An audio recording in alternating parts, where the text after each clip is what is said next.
মুর্শিদাবাদ থেকে কোলাঘাটে খন্নাডিহি রায়চক এলাকায় ঘর ভাড়া নিয়ে থাকতেন এক রাজমিস্ত্রি। আজ দুপুরে পাকিস্তান জিন্দাবাদ স্লোগান দিয়ে ওঠেন সেই রাজমিস্ত্রি। তবে এলাকাবাসীরা জিজ্ঞাসা করলে বলেন, পাকিস্তানের ভালো তাই বলেছি। বলে এলাকাবাসীরা কোলাঘাট বিট হাউস থানায় খবর দিলে কোলাঘাট বিট হাউস থানার পুলিশ আসে ওই রাজমিস্ত্রিকে আটক করে নিয়ে যায়।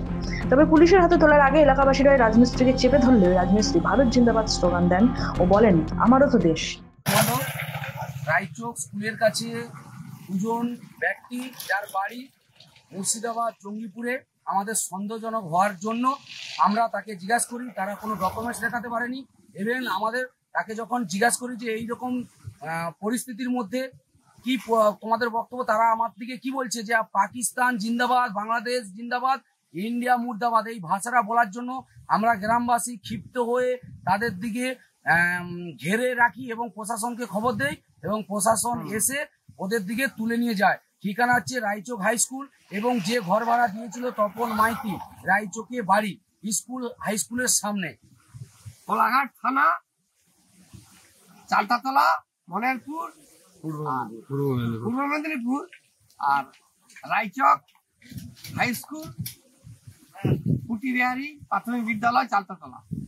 আর ওরা দীর্ঘদিন ধরে ওইখানে আছে, মুর্শিদাবাদ রাজমিস্ত্রি স্টাফ কাজ করতেছে।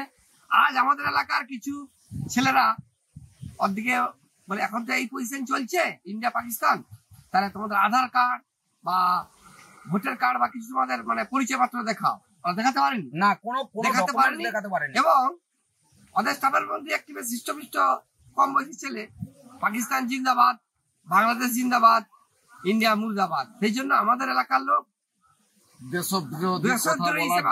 দেশের বিরুদ্ধে কথা বলার জন্য আমরা প্রশাসনকে ডেকে, প্রশাসন ডাকছি কটার সময়, আমরা প্রশাসনকে খবর দিয়েছি 5টার সময়। প্রশাসন এসেছে প্রায় 7:30টার দিকে এসেছে প্রশাসন এসে।